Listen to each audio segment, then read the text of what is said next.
मुंबई गोवा महामार्गावरती सलग चौथ्या दिवशी वाहतुकीची कोंडी. माणगाव ते इंदापूर दरम्यान वाहनांच्या लांबच लांब अशा रांगा.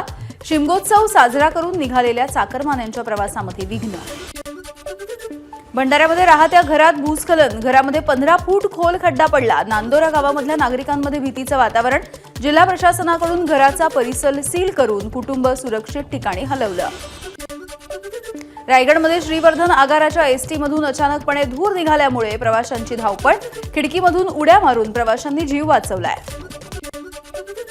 अंबरनाथमध्ये भरधाव वेगानं येणाऱ्या टेम्पोची 2 मोटरसायकल आणि रुग्णवाहिकेला धडक. फरार चालकाचा पोलिसांकडून शोध सुरू. सर्व जखमींना तातडीनं रुग्णालयामध्ये दाखल करण्यात आलाय.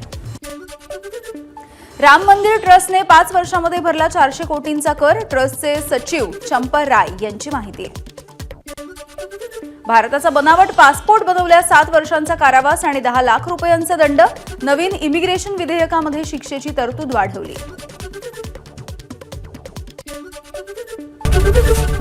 एबीपी माझा, उघडा डोळे बघा नीट.